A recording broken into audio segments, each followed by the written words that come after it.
ओम शांति। आज बाबा के 13 अक्टूबर 2020 के साकार मधुर महावाक्य हैं। कल हम सब ने बाबा का बहुत सुंदर कार्य जो हम सबको अभ्यास के लिए मिला अवश्य किया होगा। अभ्यास करने से ही उन्नति होती है, केवल सुनना ही नहीं लेकिन अभ्यास करके हमें वैसा बनना है।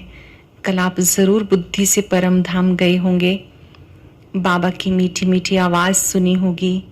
मेरे मीठे लाडले बच्चे, जितना जितना आप चिंतन करते हैं, रिवाइज करते हैं तो स्वरूप बनना सहज हो जाता है। आज के मधुर महावाक्यों में बाबा ने बहुत ही सुंदर बात हमें याद दिलाई कि आप बच्चे संगम पर जब बाबा को याद करते हो तो 21 जन्मों के लिए सुखी हो जाते हो। बाबा बच्चों को घर की राह दिखाने के लिए आए हैं और जितना देही अभिमानी बनेंगे उतना ये राह सहज समझ में आएगी। बाबा ने आज संतोषी देवी को याद किया। बाबा ने कहा संगम पर बाबा को जब आप याद करते हो तो आप में संतुष्टता का गुण आता है और यही संस्कार आपका भविष्य में भी साथ चलता है। मैंने कहा कलयुगी दुनिया में तो कोई भी संतोषी नहीं, पर आपको अभी ऐसा बाबा की याद से बनना है। अब हम सुनते हैं बाबा के मधुर महावाक्य। बाबा के शब्दों में बाबा ने कहा, मीठे बच्चे, बाबा आए हैं तुम्हें घर की राह बताने। तुम आत्म अभिमानी होकर रहो तो ये राह सहज देखने में आएगी। बाबा आए हैं घर की राह बताने, तुम आत्म अभिमानी होकर रहो तो ये राह सहज देखने में आएगी।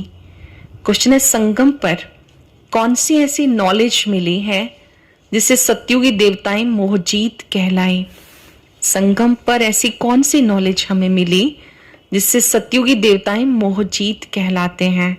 सत्युग के देवी देवताओं में मोह नहीं होता, परिवार तो होता है, मोहग्रस्त नहीं होते हैं। कौन सी नॉलेज है? संगम पर तुम्हें बाबा ने अमर कथा सुना के अमर आत्मा की नॉलेज दी, ज्ञान मिला। ये अविनाशी बना बनाया ड्रामा है। क्या ज्ञान मिला? ये अविनाशी बना बनाया ड्रामा है। हर आत्मा अपना अपना पार्ट बजाती है, एक शरीर छोड़ दूसरा लेती है, इसमें रोने की बात नहीं। इस नॉलेज से सत्युगी देवताओं को मोहजीत कहा जाता है। बना बनाया ड्रामा है, हर एक का पार्ट अपना अपना है, एक शरीर छोड़ आत्मा दूसरा लेती है, इसमें रोने की बात नहीं। इस नॉलेज से सत्युगी देवताओं को मोहजीत कहा जाता। वहां मृत्यु का नाम नहीं, सत्युग में शब्द ही नहीं, वहां तो मृत्यु भी उत्सव है। खुशी से पुराना शरीर छोड़ नया लेते हैं। गीते नैनहीन को राह दिखाओ प्रभु। ओम शांति।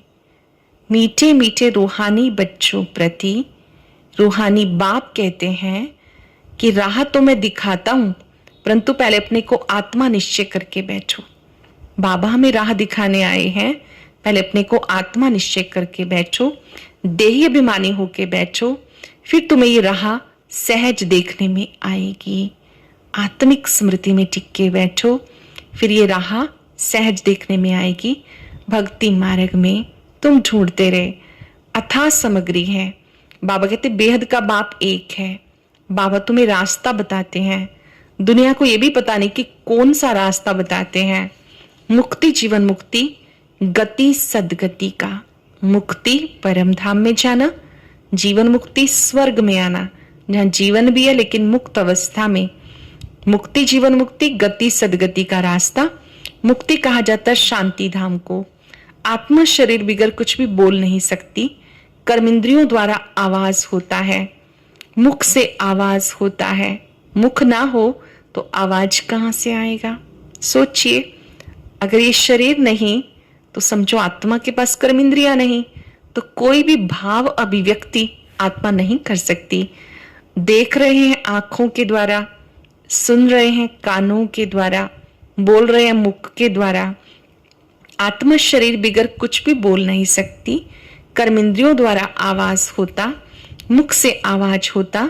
मुख ना हो तो आवाज कहां से आएगा। आत्मा को ये कर्मेंद्रियां मिली हैं कर्म करने के लिए। रावण राज्य में तुम विकर्म करते हो, ये विकर्म छी कर्म हो जाते हैं। रावण राज्य में छी कर्म विकर्म हो जाते हैं। सत्युग में रावण ही नहीं तो कर्म अकर्म हो जाते, वहां 5 विकार नहीं होते। उसे कहते हैं स्वर्ग। भारतवासी स्वर्गवासी थे, अब फिर कहेंगे नरकवासी। विषयवतरणी नदी में गोता खाते रहते हैं, सब एक दो को दुख देते रहते हैं। ये विषयवतरणी नदी है, धोखा खाते रहते हैं, दुख देते रहते हैं। बाबा कहते बाबा ऐसी जगह ले जाते हैं जहां दुख का नाम नहीं। वो तो भारत जब स्वर्ग था तब दुख का नाम नहीं था। स्वर्ग से नरक में आए, अब फिर स्वर्ग में जाना है। ये खेल है। हम स्वर्ग में थे, धीरे धीरे ये नरक बन गया। ये खेल है। स्वर्ग से नरक में आए, फिर स्वर्ग में जाना है। बाबा बच्चों को बैठ समझाते, सच्चा सच्चा सत्संग है ये। कहाँ बैठे हम? सत्य बाबा के संग में। ध्यान से समझेंगे, जब हमारी बुद्धि सत्य बाबा के साथ जुड़ जाती है तो वो सत्संग है। तुम यह सत्य बाप को याद करते हो, वही ऊंचते ऊंच भगवान है। वो है रचता, उनसे वर्षा मिलता है। बाबा ही बच्चों को वर्षा देंगे। हद का बाप होते भी फिर याद करते हैं, हे भगवान परम पिता रहम करो। सबके लौकिक पिता होते भी पारलौकिक को याद करते हैं, हे परम पिता रहम करो। भक्ति मार्ग में ढूंढते रहे, हैरान हो गए। कहते हैं बाबा हमें सुख शांति का वर्षा दो। देखो द्वापर से हम ढूंढते आए, पुकारते आए, यहाँ बाबा आते 21 जन्मों का वर्षा देते हैं। हिसाब करना चाहिए। सत्युग में जब इनका राज्य था जरूर थोड़े मनुष्य होंगे, एक धर्म एक ही राजाई थी। उसे कहते हैं स्वर्ग, सुख धाम। नई दुनिया को कहते हैं सतो प्रधान, पुरानी दुनिया को तमो प्रधान। हर चीज पहले सतो प्रधान, फिर सतो रजो तमो में आती है। छोटे बच्चे को सतो प्रधान कहेंगे। छोटे बच्चे को महात्मा से भी ऊंच कहा जाता। महात्माएं तो जन्म लेते, फिर बड़े होके विकारों का अनुभव करके फिर गर्भार छोड़ते हैं। छोटे बच्चों को तो विकारों का अनुभव ही नहीं। जो महात्मा है वो तो बड़े होकर विकार छोड़ते हैं, उन्हें विकारों का अनुभव है। छोटे बच्चों को विकारों का पता ही नहीं, बिल्कुल इनोसेंट है, इसलिए महात्मा से भी ऊंच कहा जाता। देवताओं की महिमा गाते, सर्वगुण संपन्न, 16 कला संपूर्ण, संपूर्ण निर्विकारी, मर्यादा पुरुषोत्तम। साधुओं की भी ये महिमा नहीं हो सकती। बाप ने हिंसा और अहिंसा का भी अर्थ समझाया। किसको मारना, इसको हिंसा कहा जाता है। सबसे बड़ी हिंसा है काम कटारी चलाना। देवताएं हिंसक नहीं होते, काम कटारी नहीं चलाते। बाबा कहते अब मैं आया हूं तुम्हें मनुष्य से देवता बनाने। देवता होते हैं सतयुग में, यहाँ कोई भी अपने को देवता नहीं कह सकते। समझते हम नीच पापी विकारी हैं, फिर अपने को देवता कैसे कहेंगे? इसलिए फिर हिंदू कह दिया। वास्तव में आदि सनातन देवी देवता धर्म था। हिंदू तो हिंदुस्तान से निकला, उन्होंने फिर हिंदू धर्म कह दिया। तुम कहेंगे हम तो आदि सनातन देवी देवता धर्म के थे, हम ही पूज्य थे, फिर पुजारी बने। पूजा पहले शिव की करते हैं, फिर व्यभिचारी पुजारी बने। जब भक्ति मार्ग शुरू होता है तो द्वापर से शिव की ही पूजा होती है, उसको अव्यभिचारी पूजा कहते हैं। फिर बाद में देवी देवताओं की भी करने लगे। बाकी अनेक प्रकार की देवियां हैं, उनसे कोई वर्षा नहीं मिलता। इस ब्रह्मा से भी तुम्हें वर्षा नहीं मिलता। वर्षा शिव बाबा से मिलता है, न कि देवी देवताओं से। एक है निराकारी बाप, दूसरा है साकारी बाप। साकारी बाप होते भी हे भगवान, हे परम पिता कहते रहते हैं। लौकिक बाप को ऐसा नहीं कहेंगे, तो वर्षा बाप से मिलता है। पति पत्नी हाफ पार्टनर होते तो उनको आधा हिस्सा मिलना चाहिए। पहले आधा उनका निकाल, बाकी आधा बच्चों को देना चाहिए। परंतु आजकल बच्चों को ही सारा धन दे देते हैं। कोई कोई का मोह बहुत होता है, समझते हमारे मरने के बाद बच्चा ही हकदार रहेगा। आजकल के बच्चे तो बाप के चले जाने के बाद माँ को पूछते भी नहीं। कोई कोई मात्र स्नेही होते हैं, कोई मात्र द्रोही होते हैं। कोई अपनी माता से प्रेम करते हैं, मात्र स्नेही होते हैं, तो माता की देखरेख करते हैं, उनके ऊपर पूरा ध्यान देते हैं। और कोई कोई मात्र द्रोही भी होते हैं। आजकल बहुत करके मात्र द्रोही होते हैं, सब पैसे उड़ा देते हैं। धर्म के बच्चे भी कोई कोई ऐसे निकल पड़ते हैं जो बहुत तंग करते हैं। ऐसे भी निकल पड़ते हैं बच्चे कि माँ का भी सम्मान नहीं करते, संपत्ति भी सब उड़ा देते हैं। अब बच्चों ने गीत सुना, कहते हैं बाबा हमें सुख का रास्ता बताओ जहां चैन हो, हमें वो रास्ता बताओ जहां चैन हो, रावण राज्य में सुख हो ना सके। भक्ति में इतना भी नहीं समझते कि शिव अलग शंकर अलग है, बस माथा टेकते रहते, शास्त्र पढ़ते रहते। अच्छा इससे क्या मिलेगा कुछ पता नहीं। सबके शांति का सुख का दाता एक बाप है। सतयुग में सुख भी है तो शांति भी है। भारत में सुख शांति थी, अब नहीं है। भारत में ही सुख शांति संपन्न राज्य था, अब नहीं है। बाबा कहते दे से ही दे के सब संबंधों को भूल, मुझ बाप को याद करो। आत्मा को यहाँ ही पवित्र बनाना है। याद नहीं करेंगे तो सजाएं खानी पड़ेंगी, पद भी भ्रष्ट हो जाएगा। याद नहीं करेंगे तो सजाएं खानी पड़ेंगी, पद भी भ्रष्ट हो जाएगा। इसलिए याद की मेहनत करो। आत्माओं को समझाते, और कोई भी सत्संग आदि ऐसा नहीं होगा जहां कहें हे रूहानी बच्चों। बाबा ही शब्द कहते हैं हे रूहानी बच्चों, और कोई भी नहीं कह सकता। यह रूहानी ज्ञान जो रूहानी बाप से बच्चों को मिलता है। रूह अर्थात निराकार, शिव भी निराकार है। तुम्हारी आत्मा भी बिंदी है, बहुत छोटी बिंदी, उसे कोई देख ना सके सिवाय दिव्य दृष्टि के। आत्मा बहुत छोटी बिंदी है, उसको दिव्य दृष्टि से ही देखा जा सकता है, अन्यथा नहीं। दिव्य दृष्टि बाप ही देते हैं। भगत बैठकर हनुमान जी गणेश आदि की पूजा करते, अब उनका साक्षात्कार कैसे हो? बाबा कहते दिव्य दृष्टि दाता मैं हूं। उनका भी साक्षात्कार बाबा कराते हैं। जो बहुत भक्ति करते हैं तो मैं उन्हें साक्षात्कार कराता हूं, पर इससे फायदा कुछ नहीं, सिर्फ खुश हो जाते हैं। पाप तो फिर भी करते रहते हैं, मिलता कुछ नहीं।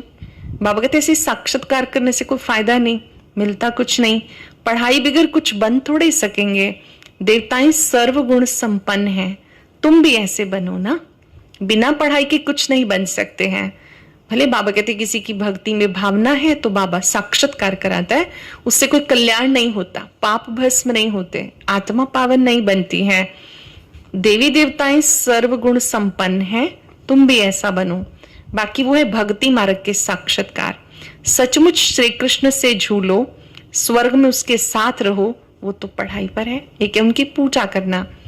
सचमुच जो पूजा करते हैं उनकी बहुत भावना होती है, पर उन्हें ये पता नहीं है कि हम उस दुनिया में भी जा सकते हैं, हम उनके साथ खेल सकते हैं, खा सकते हैं। उसके लिए राजयोग की पढ़ाई अत्यंत आवश्यक है। जितना श्रीमत पर चलेंगे उतना उच्च पद पाएंगे। श्रीमत भगवान की गाई हुई है। परम पिता परमात्मा की श्रीमत से श्री कृष्ण की आत्मा ने ये पद पाया। तुम्हारी आत्मा भी देवता धर्म में थी, अर्थात श्री कृष्ण के घराने में थी। भारतवासियों को ये पता नहीं कि श्री राधे श्री कृष्ण का आपस में क्या संबंध है। दोनों अलग अलग राजाई के थे। स्वयंवर के बाद लक्ष्मी नारायण बनते हैं। ये सब बातें बाबा समझाते हैं। अब तुम पढ़ते हो स्वर्ग का प्रिंस प्रिंसेस बनने के लिए। प्रिंस प्रिंसेस का जब स्वयंवर होता है फिर नाम बदलता है। श्री राधे श्री कृष्ण का स्वयंवर के बाद नाम बदलता है, श्री लक्ष्मी नारायण हो जाता है। तो बाबा बच्चों को ऐसा देवता बनाते हैं। अगर बाबा की श्रीमत पर चलेंगे तो कब बनेंगे देवता? जब श्रीमत पे चलेंगे। तुम वो मुख्य वंशावली, वो है कुख वंशावली। वो ब्राह्मण लोग हथियाला बांधते हैं काम चिता पर बिठाने का। तुम सच्ची सच्ची ब्राह्मणियां काम चिता से उतार ज्ञान चिता पर बिठाते हो, हथियाला बांधते हो, तो वो छोड़ना पड़े।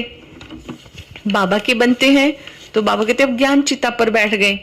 यहाँ तो बच्चे लड़ते झगड़ते रहते हैं, पैसा बर्बाद करते रहते हैं। आजकल दुनिया में बहुत गंद है। सबसे गंदी बीमारी है बाइस्कोप। अच्छे बच्चे भी बाइस्कोप में जाने से खराब हो जाते हैं, इसलिए बाइस्कोप में जाना मना है। आजकल तो सबकी पॉकेट में ही रहता है। आपने क्या देखना है ये भी आपके ऊपर है। पहले तो लोग अलग से स्थानों पर जाते थे देखने के लिए, अब तो हर एक के पास मोबाइल में सारी चीजें हैं। अब जिनका अच्छा स्वयं पर कंट्रोल है तो व्यर्थ की चीजें नहीं देखेंगे।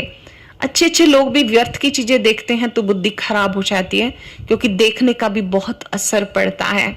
तो क्या मुझे देखना है, क्या सुनना है, ये भी पूरा संयम चाहिए। बाबा की बच्चों को मना है कि आपको बाइस्कोप में नहीं जाना, आपको कोई अश्लील फिल्म गीत ये सब नहीं सुनना। अच्छे अच्छे बच्चे भी खराब हो जाते हैं। हाँ, जो मजबूत हैं उनको बाबा कहते वहां भी सेवा करो, उन्हें समझाओ कि ये तो है हद का बाइस्कोप, एक बेहद का बाइस्कोप भी है। बेहद के बाइस्कोप से फिर ये हद के झूठे बाइस्कोप निकले। अब तुम बच्चों को बाबा ने समझाया मूल वतन जहां सब आत्माएं रहती हैं, फिर बीच में है सूक्ष्म वतन, ये है साकार वतन। 3 लोकों का राज बाबा ने बताया, जहां बैठे हैं ये साकार लोक, इससे ऊपर सूक्ष्म लोक जहां 3 देवता हैं, उससे भी ऊपर ब्रह्मलोक या परलोक। मूल वतन जहां सब आत्माएं रहती हैं, बीच में है सूक्ष्म वतन, यह है साकार वतन। खेल सारा यहां चलता है, ये चक्र फिरता ही रहता है। तुम ब्राह्मण बच्चों को स्वदर्शन चक्रधारी बनना है। बाबा ने कहा आप बच्चों को स्वदर्शन चक्रधारी बनना है। ये अलंकार भी आपके हैं। ब्राह्मणों को ये अलंकार नहीं दे सकते क्योंकि पुरुषार्थी हैं। आज अच्छे चल रहे हैं, कल गिर पड़ते हैं, इसलिए देवताओं को देते हैं।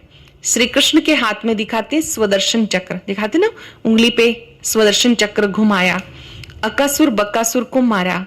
अब उनको तो अहिंसा परमो धर्म कहते हैं, फिर वो हिंसा कैसे करेंगे? अब ये समझने की बात है। स्वदर्शन से परदर्शन का, परचिंतन का गला कट जाता है, ना कि कोई व्यक्ति विशेष का सिर कटता है। बाबा कहते समझने वाली बातें हैं कि अहिंसा परम धर्म है तो वो हिंसा कैसे करेंगे। जहां जाओ शिवलिंग भी होता है, सिर्फ नाम अलग अलग रख दिए। मिट्टी की देवियां कितनी बनाते, श्रृंगार करते, हजारों रुपया खर्च करते, उत्पत्ति की पूजा करेंगे, पालना करेंगे, फिर जाके डुबो देंगे। कितना खर्चा करते हैं। गुड़ियों की पूजा, मिला तो कुछ भी नहीं।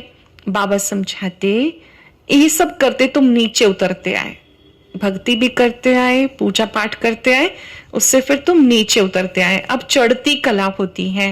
अब हमें भक्ति का फल मिला, ज्ञान मिला, बाबा मिला, चढ़ती कला होती है। सबको शांतिधाम सुखधाम में ले जाते हो। पैसे बर्बाद करने की बात नहीं। भक्ति में तुम कैसे बर्बाद करते करते इंसॉल्वेंट बन गए। सॉल्वेंट इंसॉल्वेंट बनने की कथा बाबा समझाते, बिल्कुल दिवालिये जैसे बन गए। कहाँ बाबा कहते आप साहूकार थे, इन लक्ष्मी नारायण की डायनेस्टी के थे। अब तुम्हें नर से नारायण बनने की शिक्षा बाबा देते हैं। वो लोग तिजरी की कथा, अमर कथा सुनाते हैं सब कथाएं, जिसका अर्थ बाबा समझाते हैं कि मैं तुम्हें तीसरा नेत्र देता हूं। भक्ति में जो कथाएं प्रचलित हैं, वास्तव में इस समय आकर बाबा ज्ञान का तीसरा नेत्र देते हैं। तीसरे नेत्र से हमने खुद को जाना, बाबा को जाना, सारा चक्र भी बुद्धि में आ जाता। तुम्हें ज्ञान का तीसरा नेत्र मिल रहा है। अमर कथा सुन रहे हो, अमर बाबा तुम्हें कथा सुना रहे हैं, अमरपुरी का मालिक बनाते हैं। वहां तुम कभी मृत्यु को नहीं पाते। यहाँ तो काल का मनुष्यों को कितना डर रहता है, वहां डरने की, रोने की कोई बात नहीं। सतयुग में कोई भी ऐसे डरते नहीं काल से, ना ही रोते हैं। खुशी से पुराना शरीर छोड़ नया लेते हैं। यहाँ कितना मनुष्य रोते हैं। यह है रोने की दुनिया। बाबा कहते बना बनाया ड्रामा है, हर एक अपना अपना पार्ट बजाते हैं। देवताएं मोह जीत है ना। यहाँ तो दुनिया में अनेक गुरु हैं और उनकी अनेक मतें हैं। अनेक गुरु अनेक मतें हैं, हर एक की मत अपनी है। एक संतोषी देवी भी है जिसकी पूजा होती है। अब संतोषी देवियां वो तो सतयुग में हो सकती हैं, यहाँ कैसे हो सकती हैं? सतयुग में देवताएं सदा संतुष्ट होते हैं। यहाँ तो कुछ ना कुछ आश रहती है, वहां कोई आश नहीं होती। बाबा सबको संतुष्ट कर देते, तुम पदम पति बन जाते हो। कोई अप्राप्त वस्तु नहीं जिसकी प्राप्ति की चिंता हो। कोई अप्राप्त वस्तु नहीं जिसकी प्राप्ति की चिंता हो, वहां चिंता होती नहीं। बाबा कहते सबका सदगति दाता मैं हूं। तुम बच्चों को 21 जन्म के लिए खुशी खुशी देते हैं, ऐसे बाबा को कितना याद करना चाहिए। जो बाबा 21 जन्म के लिए खुशियों से भरपूर कर देता है, उन्हें कितना याद करना चाहिए। याद से तुम्हारे पाप भस्म होंगे और तुम सतो प्रधान बन जाएंगे। ये समझने की बातें हैं। जितना औरों को जास्ती समझाएंगे उतना प्रजा बनती जाएगी, ऊंच पद पाएंगे। जितनों को आप समझाएंगे, ज्ञान देंगे, उतना ऊंच पद पाएंगे। ये कोई साधु संत आदि की कथा नहीं है। भगवान बैठ इनके मुख द्वारा समझाते। अब तुम संतुष्ट देवी देवता बन रहे हो। अभी तुम्हें व्रत भी रखना चाहिए, सदा पवित्र रहने का। संतुष्ट देवी देवता बन रहे हो आप, व्रत रखना चाहिए, सदा पवित्र रहने का, क्योंकि पावन दुनिया में जाना है तो पतित नहीं बनना। बाबा ने व्रत सिखाया, मनुष्यों ने अनेक प्रकार के व्रत बनाए। बाबा ने असली सिखाया पवित्रता का व्रत। जब किसी से वो नहीं निभता तो वो वन डे के लिए रख लेते हैं। कोई अन्न का रख लेगा, कोई नमक छोड़ देगा, आदि आदि।